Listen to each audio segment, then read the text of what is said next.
Welcome, everyone, to Gramercy Books Author Evening, featuring the man who revolutionized music journalism, Jann Wenner, and his recently released memoir, Like a Rolling Stone, which is right behind me. Jann will be in conversation with music devotee Alec Wightman. I'm Linda Cass. We're live streaming this program through Zoom webinar, and it will be recorded.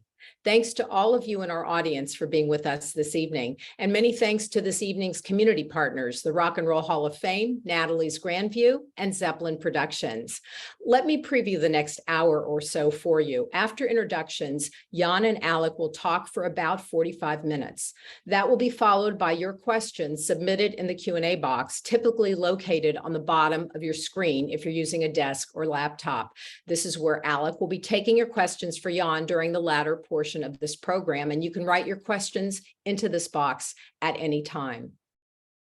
Another tool is the chat box. This allows you to chat among yourselves, but it will not be monitored by the panelists.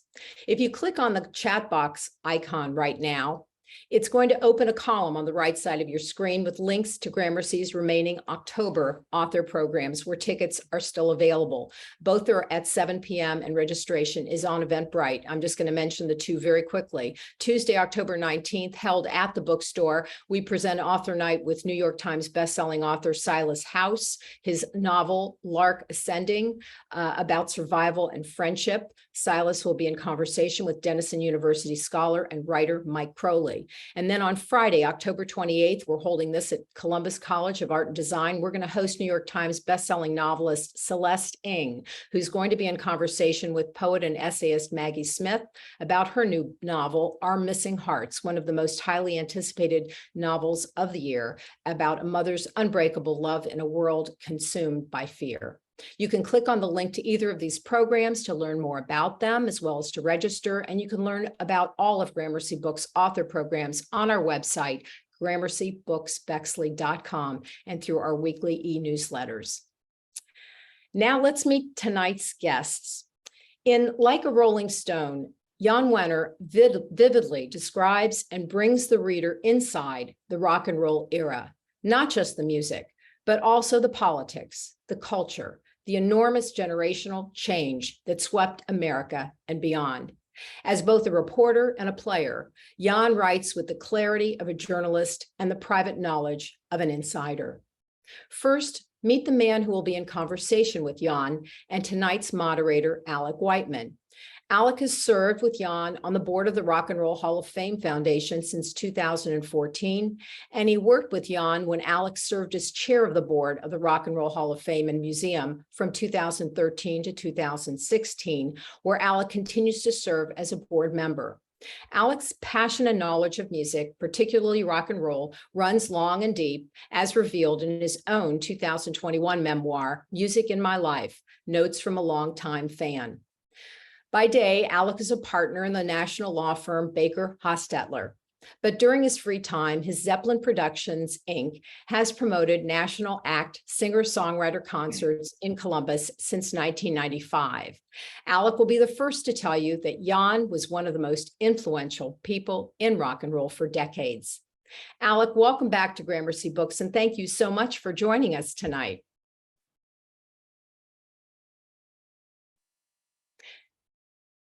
It's my honor to introduce our featured guest this evening, Jann Wenner.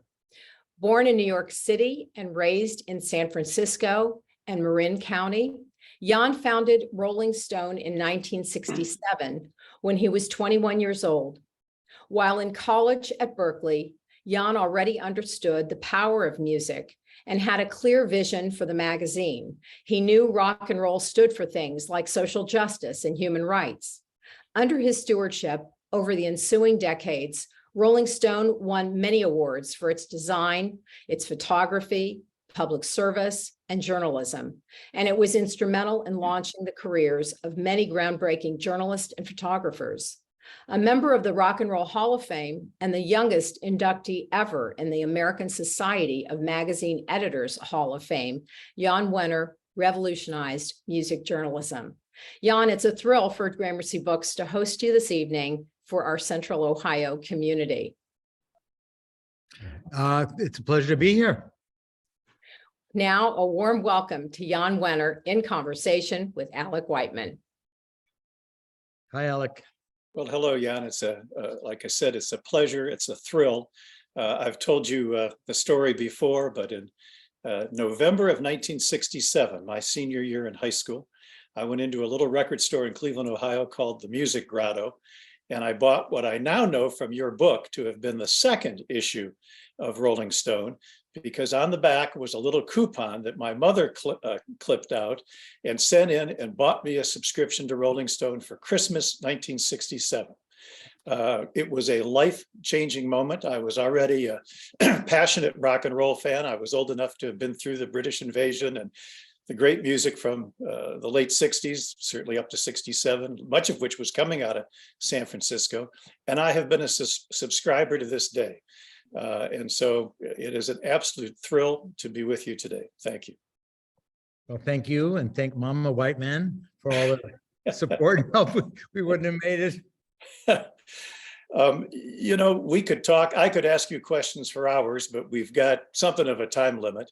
And so what I'd like to do is ask you about people, people that were important in your life. And by definition, many of those then became important in ours. With an obvious focus on Rolling Stone. And we'll take maybe some side roads, but that's kind of what I had in mind. And I was going to start by asking you about Ralph Gleason. There are people on this Zoom who know who Ralph was, probably many who don't, but he was a pretty important person in your life.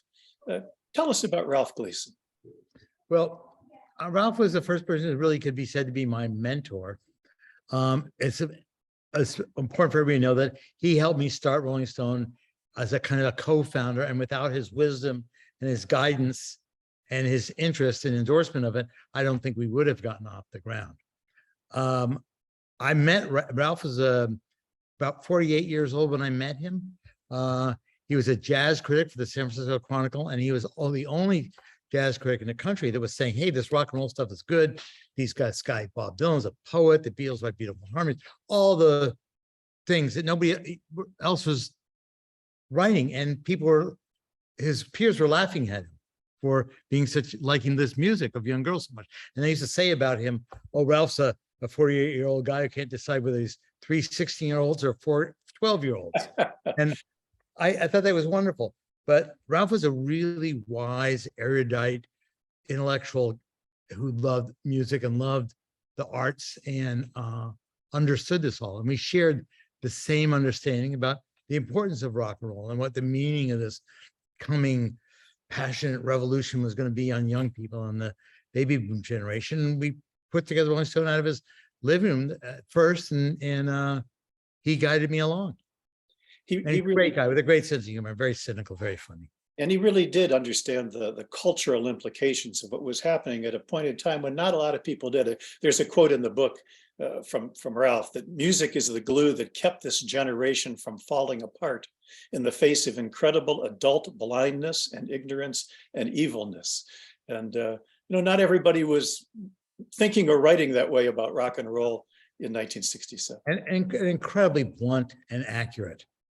When you think about what young people were up against that time, the war in Vietnam and other things, this idiotic drug war, you know, many, many, many other things. But that was such a succinct statement. You know, how about these young people are so inspired, want to reach out, want to help. All they want to do, say at worst, is dance, you know, and yet we suffered the opprobrium of an older generation that thought what we were doing was foolish, thought that the war in Vietnam was smart. Yeah. You know, one of the things from the very beginning was your ability to attract and retain and effectively edit some wonderful writers, music writers, reviewers, critics. And there are dozens of them about which I could ask you, but there's 2 or 3 that jump out that I would just like you to talk a little bit about them. Talk about our mutual friend, Jon Landau, and how he found his way as an undergraduate at Brandeis to write for Rolling Stone, the relationship you had with him. And I can't resist, you know, touch a little on, did you ever think in those early days that, you know, for the next however many decades, he'd be managing Bruce Springsteen? Well, you didn't even know who Bruce was at the time, but talk to us about Jon Landau. Well, John was a college student at Brandeis when he was writing long, convoluted, but really intelligent essays for a magazine called Crawdaddy, which was a early fanzine, or perhaps the earliest, or perhaps the granddaddy of all this. But it was a fanzine, and most of the writers in there were college students writing theses and kind of weird stuff. But John was the guy, as I was reading, who understood music, who knew music, who was in fact a musician, a guitar player. And so he could speak with a kind of authority that nobody else did. Well, I loved what he was writing. I was really getting an education. So before starting Rolling Stone, I wrote him a letter and asked me to come aboard and be a part of the first issue. And he wrote me back. I mean, we didn't actually speak on the phone for the first 2 years because long distance calls were so expensive then. But I asked him to come aboard. He was in college, and he, as over the years, emerged as, you know, became pretty right away the leading and most important influential critic of rock and roll music, then, around, and in the future. I mean, rock and roll criticism at that point wasn't really a field, or had no rules. There weren't a lot of tradition or history to it and what you do. And I wanted to establish as it was about music, you know, whereas most reviewers were writing about it as, you know, posing, the album cover, what kids were wearing, what the people were wearing in the costumes, and kind of this philosophical, literary stuff, because they didn't have a grasp on what the music itself was, although they loved it. Anyway, it was great for me. I mean, he became influential in our magazine and going forward in the review section, and was a personal guide to me into music because he knew far more about it than I did, and had great taste. And he was also a man of great integrity. In 1975 or so, did he talk to you about the course he was going to set off on with Bruce Springsteen and take on that manager role, and which he continues to do to this day? Well, he didn't actually ask me about it, or he just told me about it. But John had, I think, left Rolling Stone a little earlier than that because he had a couple of offers to produce records and to join the A&R department of a company. He played around with a little of those things, and while he was still Rolling Stone, and of course, his critical duties, he happened to see Bruce perform in Boston, and it drove him nuts. I mean, he just went, "I have seen the future of rock and roll, and his name is Bruce Springsteen," and therein is the story. Have I lost somebody here? I've lost Alec. I'm still here. I haven't touched anything on my dials or knobs. And there's Alec again. Boy, I don't know what happened there. Bruce. That was panic. Well, let me stay with the writers for a second, the music writers. Tell us about Ben Fong Torres. Seemed like a fascinating guy. I've gotten to communicate with him a little bit, and you know, tell us about Ben. If you haven't downloaded Ben's documentary, I think it's on Netflix or Amazon. I have watched it. It's wonderful. Like a Rolling Stone. It's totally charming, totally wonderful. Ben is just another one of these, you know, circumstantial accidents where he was freelancing for Rolling Stone early days when we were paying like $10 a piece, and he kept liking to do it. So I just sent him a note saying, "Come on and meet me. I'd like to meet you." And he came on in, and I offered him a job. And when I offered him a job for what he was making at the telephone company, editing their newsletter, I suggested he pick one name or the other, Fong or Torres, to go forward, because I know, well, people won't believe it. They'll think it's made up. He refused that advice. And I mean, he's so much better known as Fong Torres than a Fong or Mr. Torres would be.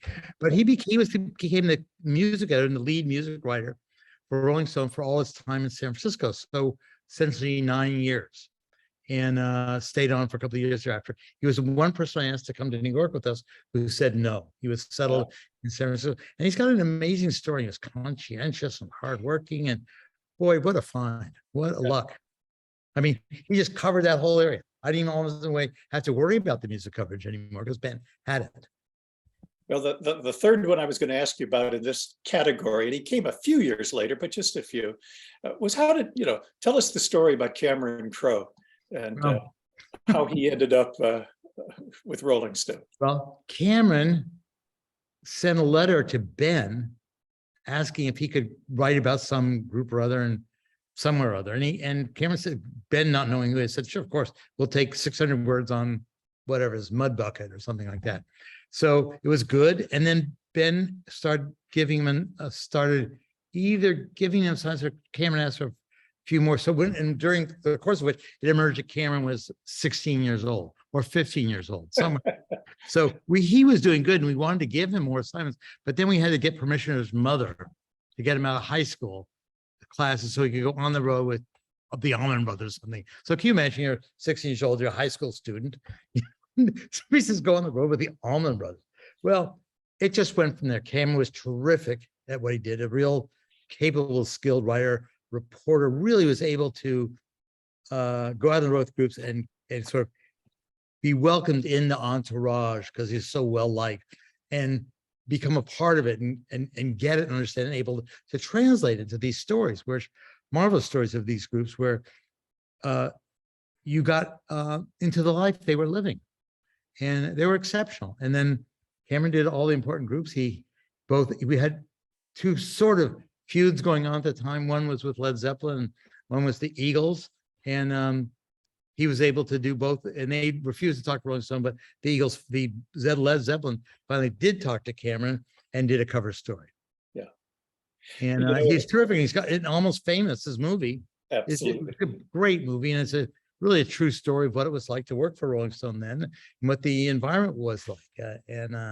I've always called that a love letter to Rolling Stone. It's opening as a Broadway musical next month.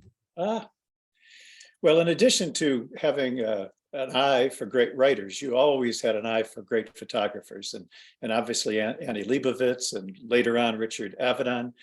But at the very beginning, you had a guy from Columbus, Ohio, where I'm sitting right now, Baron Wolman. And Baron was our very first staff photographer, partially because he was good, partially because it all didn't cost much. And we people from Columbus are relatively cheap, I think. yeah, but a lot of talent there too. Baron just had that eye for, first Baron's background, he was working as a spy in Berlin for the United States Army, I think. And he got an assignment in Columbus to do something, and he fell in love with photography. I met Baron in the Bay Area a year before starting Rolling Stone. He was shooting some rock symposium, and we started to talk, and I told him about my plans for starting a magazine. I was looking for a photographer, and I wanted a photographer who knew how to shoot fashion and general stuff, who just wasn't a rock photographer who go to a show, sit down in the pit, shoot up and get a picture of an artist with a full black background and a microphone in their face. And Baron knew how to use the studio, knew how to use his cameras, and took many of the great classic early pictures. And I think worked for us for a couple of years, and a great record. Now he's deceased, and all his work now is in fact at the Hall of Fame in Cleveland. Thanks to an introduction that you made to Greg Harris. All right, I am a rock and roll fan, and I can't resist just asking you about a small handful of important artists, just to hear what you have to say. And I'm going to start with Bob Dylan. Bob, to many of we fans, is something of a mystery. Kind of, where did he come from? The motorcycle accident, all the changes through the years. If you've seen him in concert on the Never Ending Tour, if you've ever heard him say a word, you win the prize. But you knew Bob from the very beginning. At Bruce Springsteen's 70th birthday party, you sat next to him, and you said in the book that no artist meant more to you than Bob Dylan. Tell us a little bit about Bob as a person, to the extent you find it appropriate. What's Bob Dylan like? Well, let me first say that I thought Rolling Stone would not ultimately be successful in what it was setting out to do if it did not cover, interview, further the mission, promote the work, explain the greatness of this guy, who was the seminal artist, possibly in any form, of the late 20th century. And deservedly won the Nobel Prize in Literature. First time ever a singer has won that. And not just for his own words, but also for the form of rock and roll. But in any case, at the beginning, I set out to meet him. And I finally, after about a year and a half, arranged to meet with him in New York City. He came over. I was asking him for an interview. And he said, well, he'd think about it, but he wanted to meet me and interview me and see why I wanted to interview him. And it was like, cool enough. So we met one morning at my hotel room. He walked in, I was in bed asleep, but he came in, and we sat there and chatted for half an hour. And he said, well, I'll think about it, let you know. And then soon enough, in a couple of months, he calls up and says, I'll meet you on such and such a date. And I picked a location, and he arrived, dressed modestly, carrying a book bag, PR people, no agents, no road managers, nothing, just him coming in. And we sat down and we chatted with the tape recorder in that room for, a couple of hours. And it was the time he released Nashville Skyline.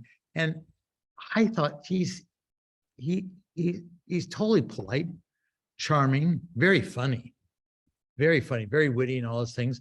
And very to the point, and there wasn't like, I wasn't trying to like strip him of his ideas and find out like all these secrets about him. Anything. We were just talking about music and where he viewed himself in relationship to this, all the stuff about being a youth leader and all that stuff.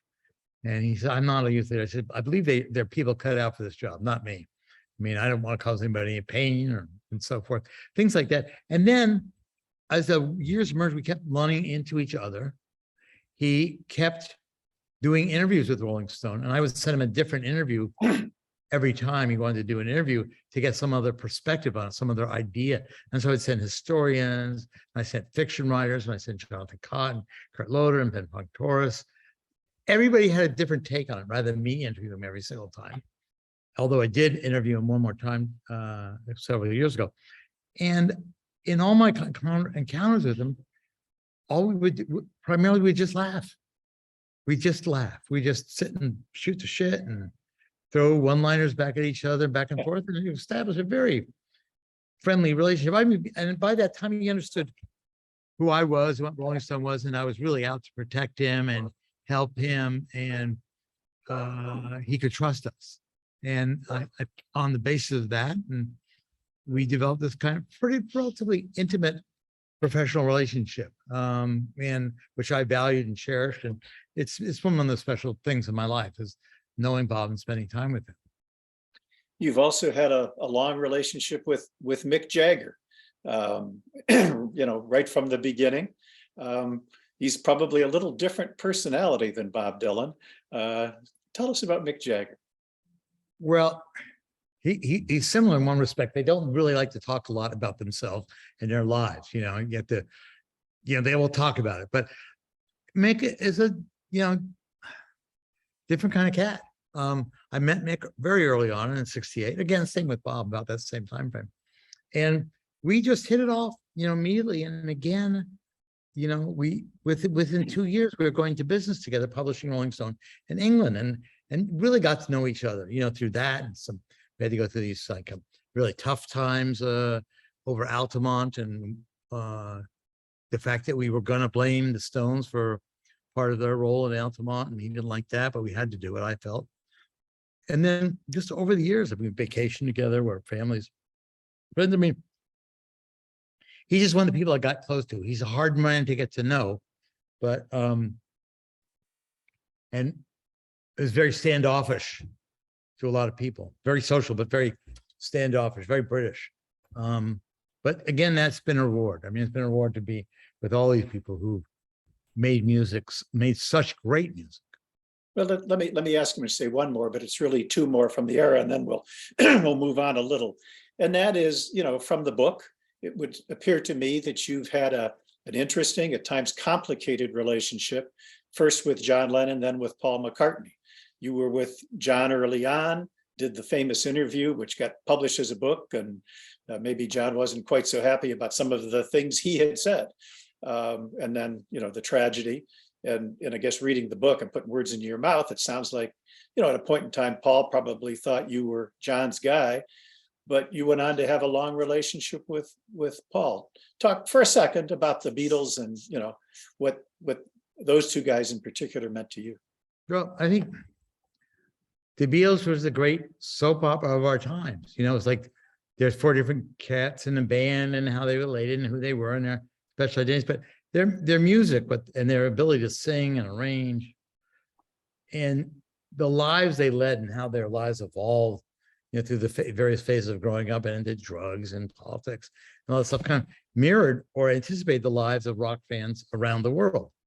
And we were in part John's newsletter to the world. I mean, the Beatles had been kept under a hermetically sealed bubble for years and years and years. So when John finally decided to talk about the Beatles, he did it with me and gave this interview. It was rather explosive, the first time ever.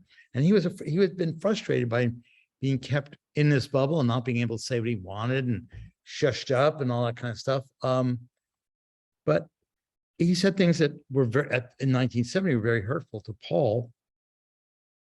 And I don't know whether Paul actually resented me for it or not. I mean, we continue to have good relationships with Paul there on out. Maybe it was in my own mind. I mean, we sent before this happened, our photographer, Linda Eastman, she wanted to go on an assignment to cover the Beatles in London. I said, why do you want to go? She said she wanted to meet Paul. I said, okay, go. And they ended up getting married. So maybe that could make that go for it. But then, my relationships with Paul are totally cordial and have been for years. And he's a very charming guy. I mean, we're not close friends, but we know each other's families pretty well. And my kids are really good friends with his kids and on like that. So, not as deep as relationship as I might have had with John, but certainly a longer one. And it's a real, relationship. You said in the book describing, again, at least my view, through those early 60s or the late 60s, we were in the music business, the hippie business, and the magazine business. I thought that was a great quote. But then along came Altamont, and you said you got real. And one of the things was to move to, more. First, you covered Altamont very seriously, but you moved to what you call long form journalism. And whether it was, the Manson family stories, Patty Hearst, the Karen Silkwood thing. I mean, that was fabulous journalism as a young guy at the time who was heading to law school, but kind of wishing he'd be a journalist. That kind of writing was fabulous. I could ask you about all of those. We've only got so much time. Maybe take a second and talk about the Karen Silkwood, your involvement in that. You got out front on that one. We assigned the story to this great investigative reporter who we just hired from the Detroit Free Press. And, who's himself a leftist and sympathetic to all these causes and all this stuff, and went on actually to do the great Patty Hearst scoops that we did. But Howard went out there and we kept trying to find that smoking gun that in fact, it was Kerr McGee, the operator of a nuclear plant in Oklahoma, that had actually poisoned this woman with radioactivity because she was trying to organize a union and also not organize it. She had obtained records about their leaks and other things going on at that plant that she was trying to give to her union. She got run off the road one night. And we couldn't, we knew it was true circumstantially, but we couldn't get the hard evidence. We kept sending Howard back. You got to get this. And we kept publishing his Silkwood stories about Silkwood and trying to mount a crusade. So we would print these things. We print ads and notices in the magazine saying, if you send us $1 for her defense fund, we'll match that $1 and send us more. So finally, in the end, we found the smoking gun. We hired a lawyer, who's one of the toughest criminal lawyers in the West of the United States, and she got her family got an enormous settlement from Kerr McGee. So, I mean, we kind of cracked the case, made her a heroine and got relief for people who had to work in that plant, and which they then subsequently shut down. And so, and it got made into a movie. But, that was a subject of enormous pride. And that's the kind of crusading journalism you want to be able to do. We had very limited resources to do it. Very few staff writers who could do it, but we kept pursuing it. Well, and you talk about writers, and at a point in time, Hunter Thompson, Tom Wolfe, Ken Kesey. I don't recognize any of these names. Seeing the stuff at the Rock Hall, the correspondence between you and Hunter, and I read all the books and read every word in Rolling Stone. I just presumed you had an extraordinarily volatile, kind of negative relationship, just the way those letters went back and forth. Reading your book, you said you never had a fight with him. No, Hunter was a character and behaved badly on many occasions, but he and I were fast, very close friends. I mean, we were friends from day one to day X, and we never had a fight. We were always watching each other's back, even though he had, real problems at the end. And all that stuff is just humor and his Black humor and the fun. I mean, I never had more fun in my life than working with Hunter. Yeah. Yeah. There are times I would have to say, Hunter, do you have to call me at 3 o'clock in the morning? This really pisses me off. He's all right, then I'll call you back, in an hour.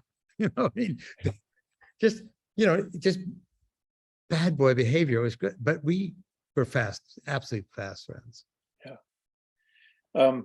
You were a California kid, as Linda said, born and raised in Marin County and boarding school in LA and UC Berkeley. You founded Rolling Stone in San Francisco, but there came a point where you moved to New York City.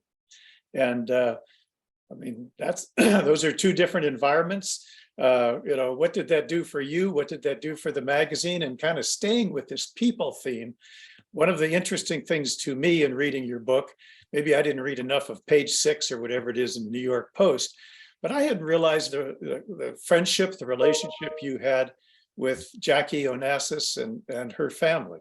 So talk a little bit about, sliding into that New York environment. That was not your world at the time.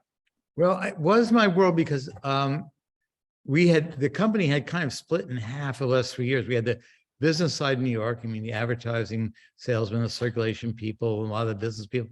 In New York, we had half of all the editorial, photographers, and production people in San Francisco. And I was commuting back and forth and back and forth and back and forth. And I started meeting people in New York and trying to recruit lots of talent in New York, where a lot of writers were, and where a lot of people in the business side of the magazine business were. So I finally just decided we have to be in one place or another. I can't have the company and be going back. It's just unfair.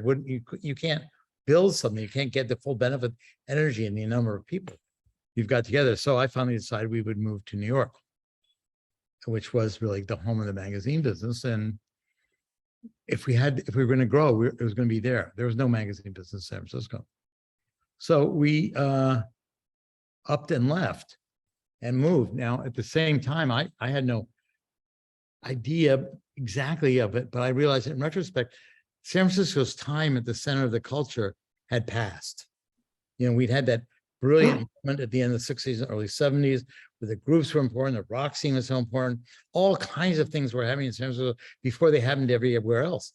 But come 76, it had faded. Those things only last for so long. And the cultural center was moving back to New York. And you can see it because in the latter half of the 70s, 80s, it's all there, all the arts, the writing, so like that. So we moved back. I was no longer really so enthralled with all the hippie stuff in San Francisco either. I liked the professional stuff in New York and the magazine business in New York and the people I was meeting. This is a different order, different mindset altogether. I didn't expect that into how much it would change us as a magazine, but part of it was just the cultural trends of the time, where we covered a little less music, we did a little less heavy-duty journalism because I didn't have my staff of newspaper reporters. We did more entertainment stuff, but that was also the mood of the times. As to Jackie, one of my person I had hired to succeed Hunter had been a speechwriter, a very important member of the Kennedy administration, a guy named Dick Goodman. And he introduced me to Jackie in New York. And again, a wonderful person, extremely bright, funny, curious. She would want to know what I was fascinated to be with her, and she was fascinated to be with me. And so we became good friends and close friends. And she sponsored, when we arrived in New York, she kind of introduced us to New York City, and she'd have dinner parties for me and, take me around and meet people and stuff like that. So that was, extremely kind of out of the blue, but extremely lucky. Going back to the music for a second, you've got some great quotes in the book, and we all feel this, the extent to which music is a connector among people. I always say you can sit in a cafe in Bangkok, nobody speaking English, and there's Motown music playing in the restaurant. And I had a bunch of great quotes that people said, but my favorite thing in the book about connecting music is the Mrs. Gorbachev story. We were Tell that one for a minute. well, when Gorbachev was in power, he held a kind of a world peace summit in Moscow, and he summoned from around the world all sorts of leaders and artists and generals and religious figures to come and spend 3 or 4 days talking about the idea of world peace in Moscow. Well, Reagan was in power then, and the government in the United States refused to send, any officials, although ex-generals were going and ex-politicians and, people not longer part of the Republican regime. They had invited Yoko as part of the artist contingent. I went with Yoko as kind of her escort. And on the closing day of the 3 days of talks and meetings and so like that, there was a big reception in the Kremlin. And so Yoko and I said to Yoko, you want to meet the Gorbachevs? And she said, oh, yeah. So we walked over to where they were surrounded by people, and all the security people led us through. And they were so excited, Mrs. Gorbachev was, Reza was her name, to meet Yoko. She said, oh, I love the music of you and your husband have done so great. And that means so much to us. And she then said, like the song, and I believe, was it Woman? Are you Yes. the woman? And quote the lyrics to her. And what a stunning thing, to see how the Beatles and of rock and roll and of those sentiments. I mean, we, at the beginning of the summit, Yoko and I went up to Leningrad to meet with the John Lennon Club. There's kind of this underground group of artists and poets and like that. And, and just to spend the evening with them was great. I mean, I think they were completely floored that they were meeting John Lennon's widow. And it was just a wonderful kind of holding the hands of circling the globe with this force. Fast forward to years later, we have had a Russian edition for about 6 or 7 years in Moscow, which I went to visit a couple of times. And we were publishing Rolling Stone in Moscow for years. Well, you can't expect me, of all people, to get through the interview without asking you about the Rock and Roll Hall of Fame, where I had the privilege of serving as chair of the board for 3 years, and continue to serve on the Rock and Roll Hall of Fame Foundation with you.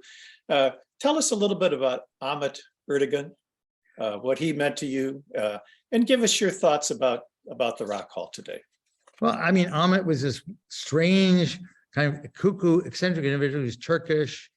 He had a goatee, he spoke with a thick accent, and this marvelous sense of fun and mischief and love of just good gossip and chat. At the same time, he was also loved American Black music. And because of that love of his, as a student when he was here in Washington in the 40s and 50s, he started a label called Atlantic Records, which went around signing up Black music artists. And he had Ruth Brown, and he had Ray Charles, and sooner or later he had almost everybody except the Motown groups on his label. And started independent labels. So he was really one of the great pioneers of the record business. And I think throughout his life, considered the greatest record man of his times, and still up to this day, the best record man in history. Well, he got this idea to do the Rock and Roll Hall of Fame. He called me up, we discussed it and decided to do it together. At that time, it was going to be a television show. I said, oh no, let's not do a television show. Let's build a building. Let's actually put together a Hall of Fame. It's too much. Good idea. So we went ahead and over a course of 15 years, found Cleveland, put together a board of directors, kind of decide what we think it's going to be. It was a long, evolving, totally fun process, working with other people in the music business and working and putting on dinners and all that stuff, and getting to know people in Cleveland and how good they were despite our own craziness. And we found in Cleveland a totally sympathetic partner and a community that wanted the Hall of Fame. And we could see that and said, yeah, let's go to Cleveland. I know it's not first thing on everybody's mind, but they'll support us. They'll love us. They'll get us a home. Wow. $150 million later, and an IMP building, and the eye of the world on Cleveland for being home of the Hall of Fame, and the Hall of Fame being institutionalized into a, very, very important artistic piece, and keeping the records and the history of this generation together and this music together is, it's a very proud achievement of mine. Wonderful. And I loved working with everybody I did it, and loved going out to see it, and going, still going, oh my God, you know. Yeah. It's a lot different than a stack of old magazines. Well, you know, in addition to music, you were deeply involved with politics. Mhm. And again, kind of staying with the people theme, I was going to ask you, you know, we got time limits here, about Bill Clinton, about Al Gore, about Barack Obama. You know, pick one of the three and talk to us a little bit about your insight into President Clinton, Vice President Gore, President Obama. But, you know. Well, these are three extremely talented, extremely smart. I mean, smart, intellectually smart, intelligent men who were really passionate about America and being able to be president or vice president and do good, and who I'm proud of them. I mean, I think they're wonderful guys. I think they represent the best of my generation. They each were different stylistically and had different things they achieved and things they missed and didn't miss. Bill was an emotional kind of guy, a little loose and, you know, late for appointments, and you know, off the, you know, shooting from the hip sometimes, but wow, smart, fun to be with, you know, talk his head off. I got to see a lot of the inside of his life, and it was interesting. I think Al, who I thought should have been, I wish he had become elected president, not just to avert the disasters that Bush brought upon us, none of which would have happened if Al was president. No war in Iraq, no war in Afghanistan, no economic crisis. We would have been underway with the climate solution to climate crisis. Al was more qualified than anybody I ever met to be the president of the United States. He had 8 years of training in, he had the intellectual capacity, you know, he had the beliefs, and then Obama, you know, wow, what a great thing when he was elected.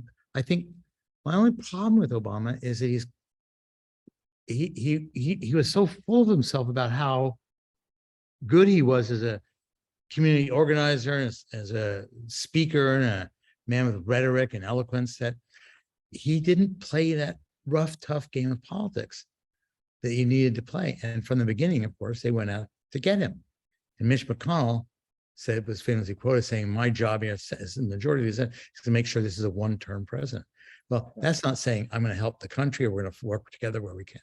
I mean, and once that's said, and it's not different than anything that they did during Clinton's whole term, when they tried to preach him over the blowjob, how could you think you could convince these people? And he thought he could do that. So rather than being a tough, hard ass Paul and authorizing the hearings into the cause of the war of Iraq, he wanted to, you know, make smooth compromise. Well, that doesn't get you anywhere. Yeah. Not today. But they were all remarkable men. You know, I guess I'm gonna, you know, ask a tough one here. It's you write about it in the book. The rape on campus. Mm-hmm. You know, you tried to do the right thing there. You tried to do the right thing with a story about a very important issue, you know, sexual violence on campus and so on. And you tried to do the right thing when it was determined that the story wasn't true, getting the Columbia Journalism School involved and all of that. But boy, what a painful experience. And I'm not even sure what my question is, other than, you know, tell us a little bit about that experience. Well, into everyone's life, some rain must fall. We had been publishing Rolling Stone for 50 years, tremendous investigative journalism reports, every kinds of thing. We never had any serious problem in terms of libel or mistaking, you know, anything like that. And along come, we decided to start doing some series on the issue of rape and on campus situations, which is a very serious issue. And we came across this girl who was recommended to us by the dean's office, the University of Virginia, which was running a women's counseling, saying, here's a victim that you should talk to.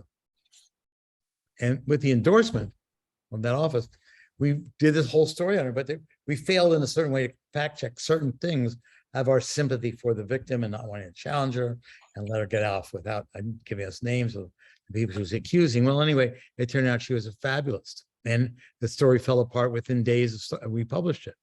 And it just led to a painful episode of a couple of years of trials and embarrassment of shame, like Columbia Journalism Review investigation that we commissioned, and it just was like a blow to the stomach. We just lost our, breath and stomach for this. I mean, it was just extremely painful and a sad way to kind of leave the stage, but Yeah. it happens. It's happened to every news organization. You can't stop it, but you'll find your fellow news organization certainly can take some delight in somebody else's pain. Yeah.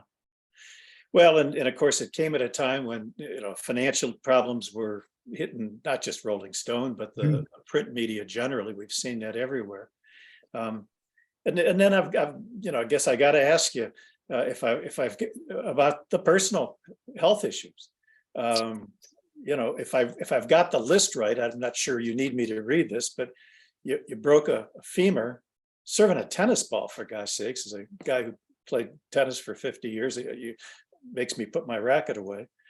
You ended up with a heart attack, open heart surgery, a spinal fusion, staph infection, detached retinas, arrhythmia.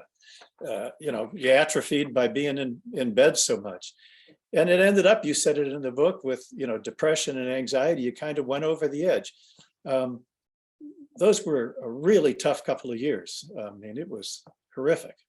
Again, not sure what the question is, but. It wasn't totally horrific.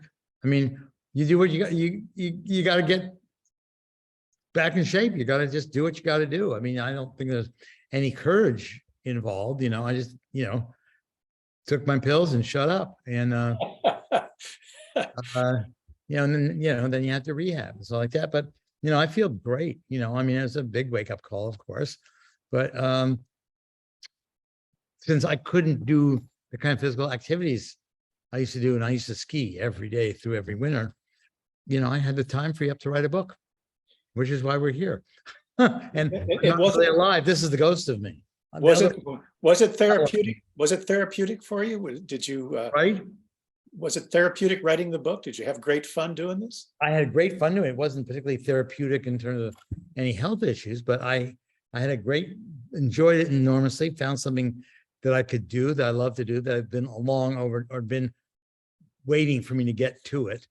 And all that happened because of that injury. And, writing the book was not only fun, but I learned so much, about our times and about myself and just how lucky I had been and how extraordinary a life I had lived. Well, and you write, with great candor and openness. You talk about, you had a wife with 3 kids. You've got a husband with 2 kids. You've got a blended family that's, right here in the neighborhood, your neighborhood. A little shout out to Matt, whose sister lives here in Columbus, Ohio, another Columbus connection. So life is pretty good these days. Yeah. You sold Rolling Stone. A little bit of a tough transition to I think you say in the book, introduce, here's my boss, my son. But you made it through that as well. Yeah, I mean, you can almost predict, turning your baby over to somebody else is tough. And even if it's your own son, you still think, well, they should be asking me what to do, or somehow I should be involved, or aren't I the guy who knows a lot about Rolling Stone, or maybe more than anybody? And they want to do it, Gus and the new owners, they want to do it on their own. They were very respectful of me, very nice, but it was, you're out, and it was a little tough to take at first, not painful, but just like, really, wow, you mean, no? And coming to the realization that you're not running it anymore, you're not in charge. It takes a while to get over that. I mean, it's 50 years of being in charge. You can't just stop in one day or a month, it takes a little while to wean yourself, and which I have successfully done, and have a wonderful time and a great relationship with my son. Well, let me remind the dozens and dozens of people that are out there that if you type some questions into that Q&A, we'll have a chance for me to skim through them and ask Jann a couple that I may have missed so far. But I just, I wanted to end my portion of this with just reading a quote from you towards the end of the book. You said, I never thought I was a spokesman for a generation. You go on to say, now I accept the fact that I had helped shape the way my generation viewed itself, its responsibilities, its way of laughing, its achievements. But I didn't speak for it. I spoke to it. And I thought that hit it right on the nose. I think that is what you did. Mhm. And for those of us who were on the receiving end of those speeches, I really thank you, because sitting out here in Ohio, or whether you're in New York, San Francisco, or any other place, you brought the world to us, and you did it with a set of eyes that we probably didn't have ourselves. So thank you. Thank you. It's very gracious and generous of you. All right, let me see what kind of questions we've got here. Here's one. How have you seen music journalism evolve since you started Rolling Stone?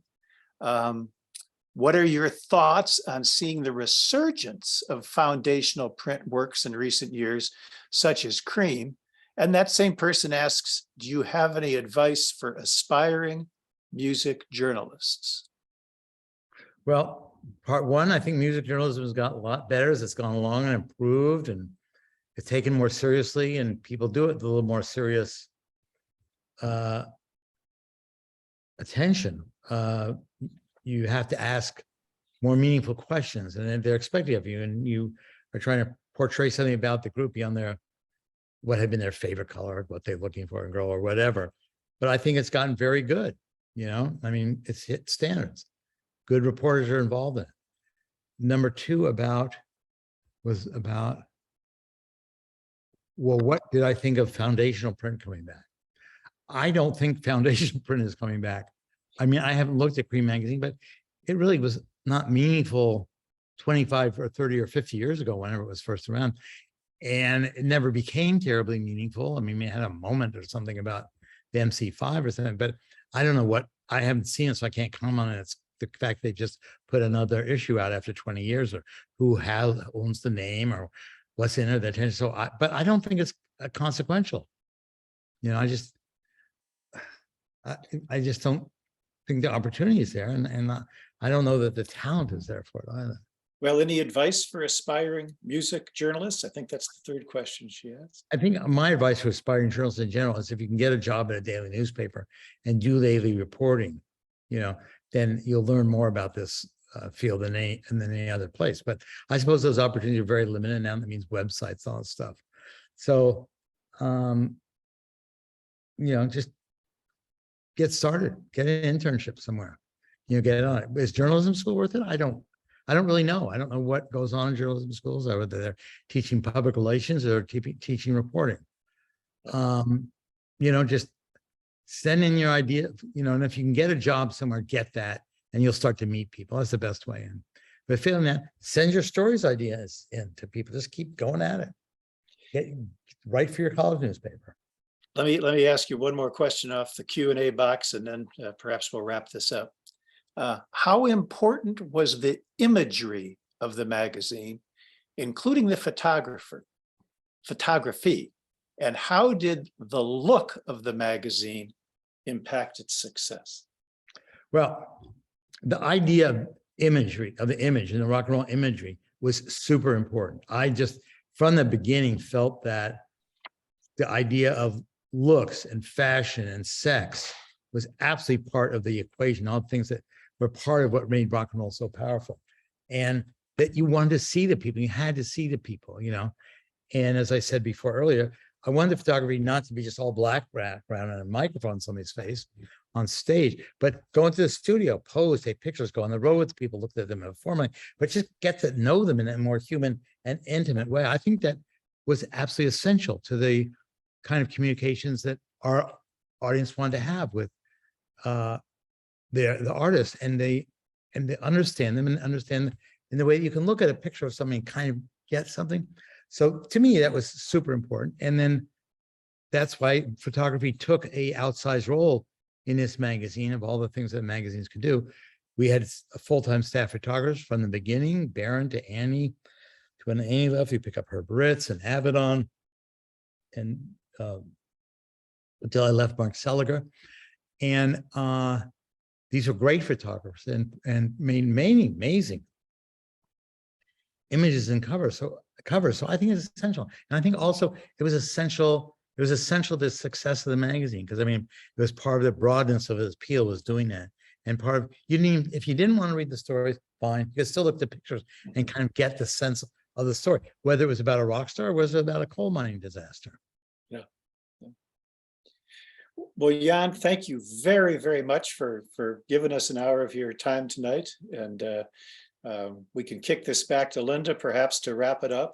And, I could ask you questions for another 2 hours, but we promised an hour. So Linda, it's all yours. Thank you, Alec. And nice to see everybody out there. Hi, Linda. Hi, Jann and Alec. What an extraordinary conversation. Almost as good as that wonderful, wonderful book that we have right here. Like a Rolling Stone. It's I loved it. I told you that, Jann. It's just it's a touching memoir. Your crusading journalism really did help shape our times. Just superb conversation tonight. Thanks so much to both of you for really this insightful conversation. I so enjoyed it. I know everyone out there did too. I could see from the chats and the questions. Thanks also to this audience, their thoughtful questions, for joining us tonight. Everyone, there's a link in the chat box. If any of you haven't bought this book yet, you need to. It's wonderful. You're going to want to have it around forever. Just also links to register to some upcoming programs. We're a bookstore. We're open 7 days a week, 10 to 6. Just want to thank Jann, thank Alec, and thank you, the audience, for being here tonight. We're so privileged to have brought this program to you. Thank you. Thank you, Gramercy, family of Gramercy. Thank you very much. Thank you.